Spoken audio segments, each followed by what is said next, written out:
Hindi ito simpleng biyahe. May mga rutang hindi dapat pinapasok. Pero heto kami, tuloy pa rin. Kahit alam naming delikado. Sa San Manuel, Pangasinan, dito magsisimula ang lahat.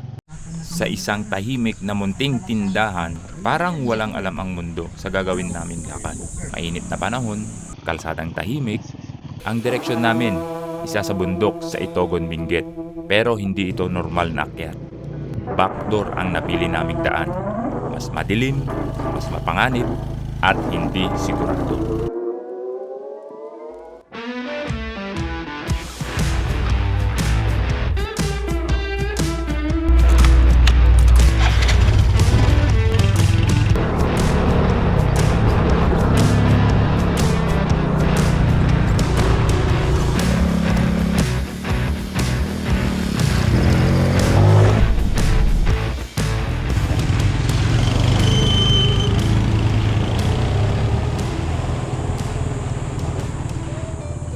Umpisa pa lang ng arangkada, ramdam na namin agad ang bigat sa piniling ruta. Sa haba ng tinatahak naming ilog. Okay, bumibaba ba yung paa mo? Okay. So, oops, hindi tayo dumaan.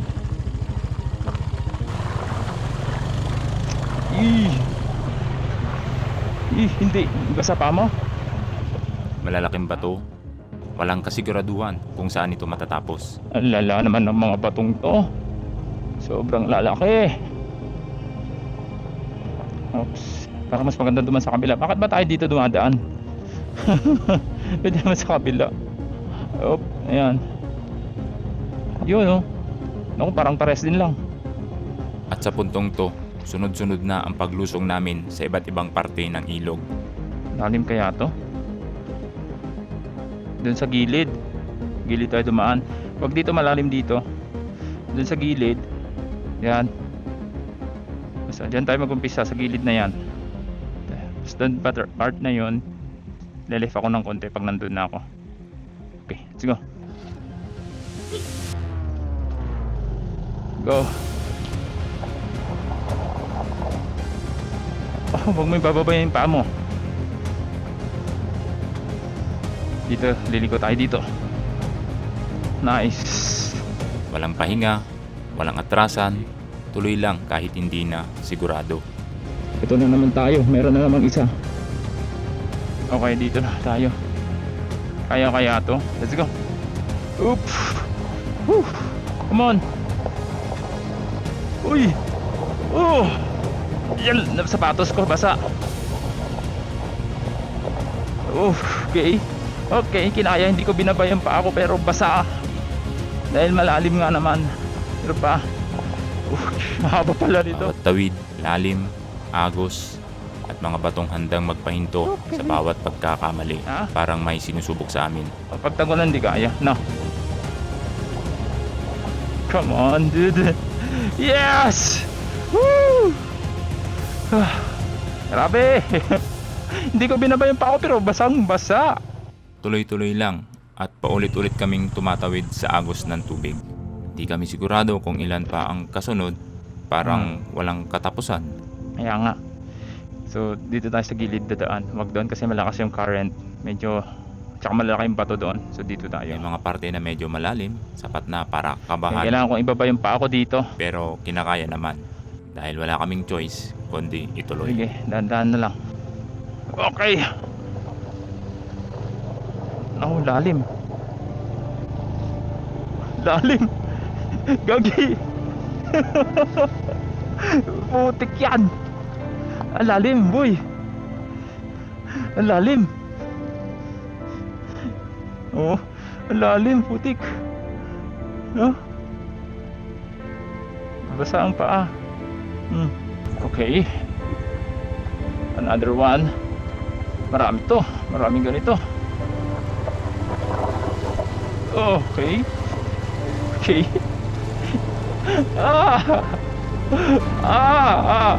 Hala, haba nito. Ganun na nga. Medyo mahaba-haba para sa amin yung lulusungin namin at hindi namin sigurado kung saan banda ang akyatan. Check natin kung saan tayo dadaan. Grabe ang haba nito. Saan dadaan? Dito sa kabila. Check muna natin. Walang signs, walang guide, puro instinct lang. Hanggang sa may dumaang lokal, walang maraming salita at itinuro niya kung saan dapat kami tatagos. Yan yung daanan. Tirik na tirik pa naman. Napakainit guys, sobrang tirik yung araw. Okay, let's go. On. Baba pa. Medyo okay ang daan dito, medyo matigas.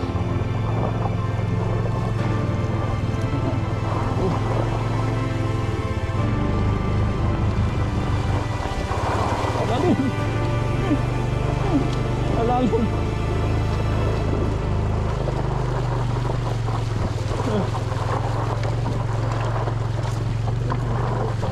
Hindi na, sa Baguio na tayo.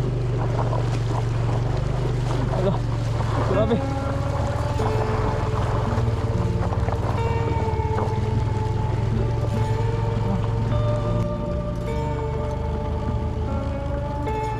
Pagkatapos ng tawid na yon, saglit kaming huminto. Hindi para magpahinga, kundi para lang makahinga. Inunat ang mga kamay at paa, pilit binubuhay ang pagod na katawan. Sa ilalim ng matinding init, parang mas talo kaming pinipiga ng araw. Walang lilim, walang choice, kundi magpatuloy. Akala namin tapos na. Akala namin iyon na ang pinakamahirap. Pero mali kami. Nasa gitna pa lang pala kami ng lahat.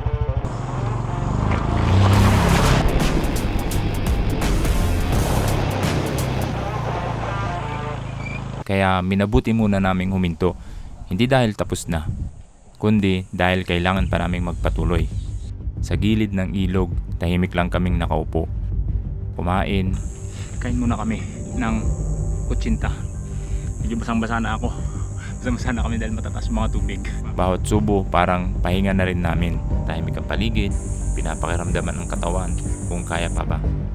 Nag-relax kahit saglit lang. Oo, manipis na yan. Di ka na pwedeng bumitin dyan sa baging na yan. Kaala mo sa'yo, magaan. Kadalasan sa mga ganitong paglalakbay namin, hindi nawawala ang Diba? konting kalokohan. Kaya ka? Kahit sa gitna ng pagod, Tsaka baka mabati ka dyan ha. Magtabi-tabi ka muna. Yan. may biro pa rin kahit alam naming mali. Malaking puno, may baging eh. Sa lugar na walang kasiguraduhan, doon namin hinahanap ang lakas sa isa't isa. May gagi ka daming natik di. Dahil sa bawat trip na ganito, madalas ito ang rason para mapawi ang mga pagod.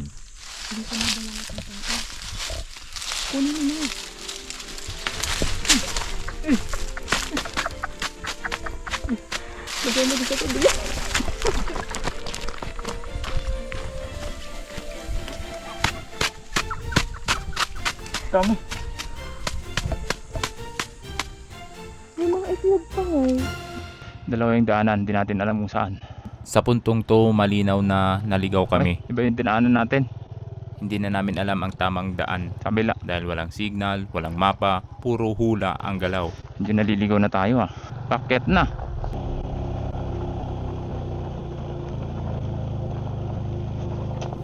Nako, nakikita ko na. Pinakiusapan ko rin ang aking asawa na bumaba muna Hindi kaya. para lang maiakyat namin ang motorsiklo sa bundok dahil masyadong matarik ang daan at madulas ang mga bato. Pero sa di kalayuan, sakto namang may dumaang mga lokal Manang mabali bag natin papanbakoog. at sinabing hindi pa pwedeng madaanan ang gusto naming tahakin. Kaya wala kaming magawa kundi bumalik at dumaan sa itinuro nilang ruta. Tuloy-tuloy lang kami. Sumunod ulit sa agos ng ilog. Wala nang isip-isip kung tama pa ba. Basta may madaanan lang. Pero habang tumatagal, ramdam na namin ang pagod. Sobrang init. Parang bawat minuto, inihigop yung lakas namin. Doon na namin na-realize na kailangan na talagang huminto.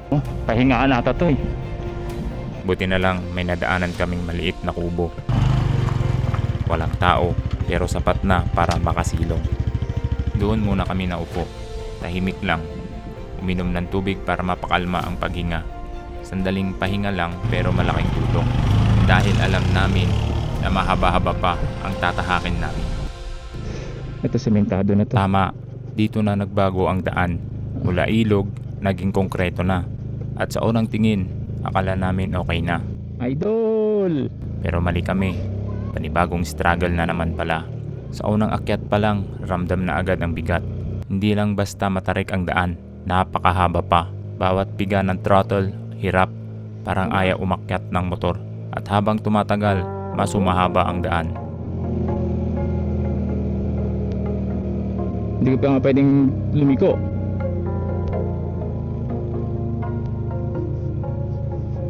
Hap lang ng throttle. Ayan lang. Nabibitin na yung motor dito. Hirap na kami sa pag-akyat. Isang maling timpla lang ng throttle, pwedeng huminto bigla. At buti na lang talaga, wala kaming kasalubong na ibang sasakyan. Kaya nagpatuloy lang kami. Dahan-dahan, inch by inch, umaahon naman kami. Buelo tayo dito, gilid. Okay. Nice, kabuelo. Ito yung sobrang tarik nito. Ma-overshoot ka dito.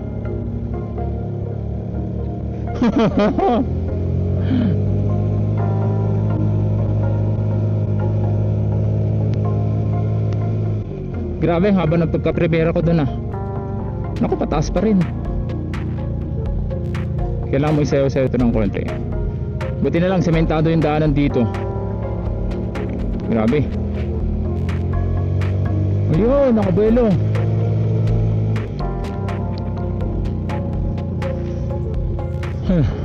Ito mo na yan. Yung view. Hirap nun Ito na naman tayo.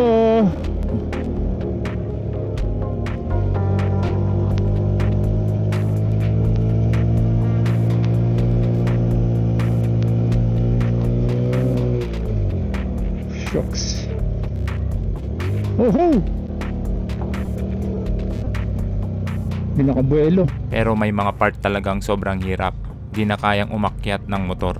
Di ko rin pwedeng ibaba si Mrs. sa part na ito. Kasi kapag hininto ko yung motor, dadaos-dos kami pababa. Kaya tiniis at pinili ko na lang ibaba yung paa ko para makaangat kami. Ayun na, nakakahatak na siya. Sa oras na yon, hinihingal na ako sa pagod. Wala akong magawa kundi magpatuloy hanggang makarating kami sa itaas. Habang nasa gitna ng taas, doon namin napansin ang isa pang problema. Wala na kaming natitirang inuming tubig. Kaya walang choice, kailangan na namin ulit lumarga. Para saan itong tulay na to? Dalawa. So siguro ito dati daanan motor, tao, ito 4 wheels Saan tayo dadaan dyan? Kasi syempre dito sa tulay Tulay tayo, tulay. Dito na nga lang. May basurahan pa sila dito. Oh. Diyos mio, marimar.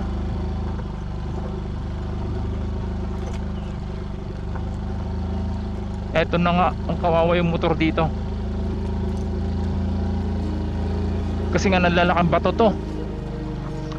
Para siyang bedrock.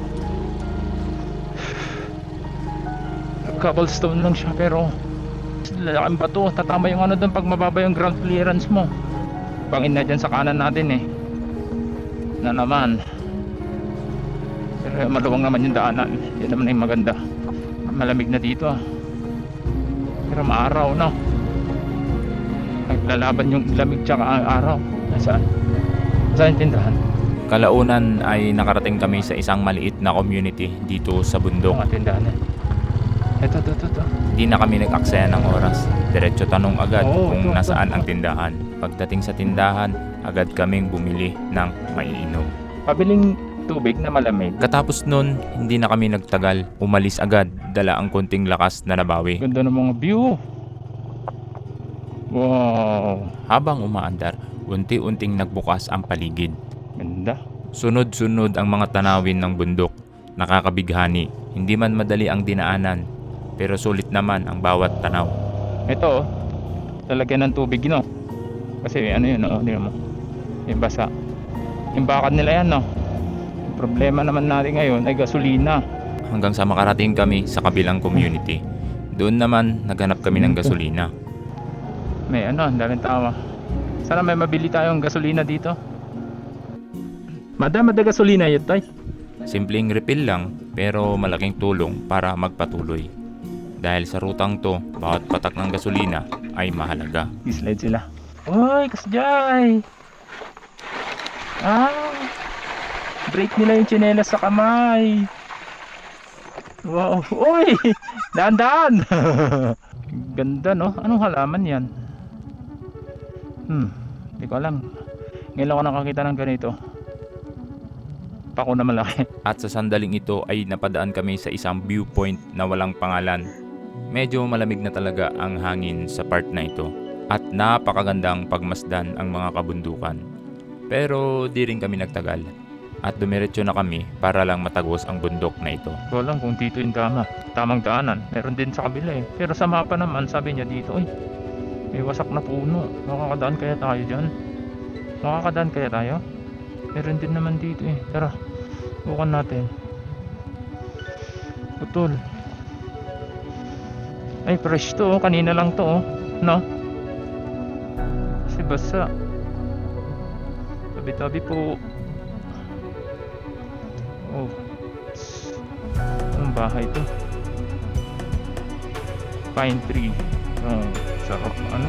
Amoy-amoyin.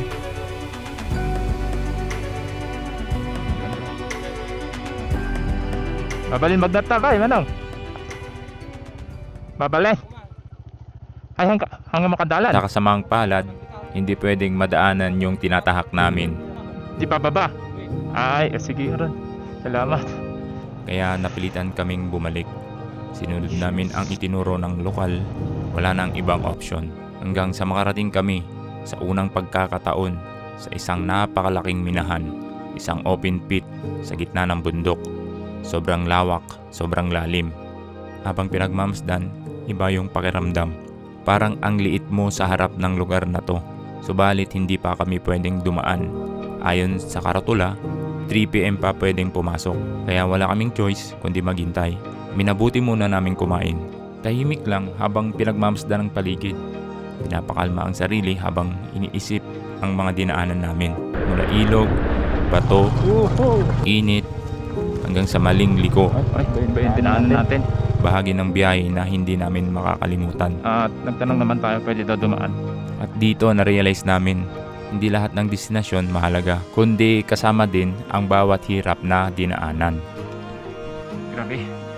Sakit ng katawan ko dun ah. Sakit ng puwet ko. Sa haba ng biyahe natin. Hindi man nasunod ang aming plano, hindi ibig sabihin na bigo kami. Parating kami dito. Dahil sa bawat maling daan, may kwentong nabubuo. At sa bawat pagod, may tanawing sulit sa dulo. Ito ang isa sa mga biyahe naming hindi perpekto pero totoo. Kaya kung may matutunan man kami dito, minsan kailangan mong maligaw para makita mo kung gaano kalayo ang kaya mong marating.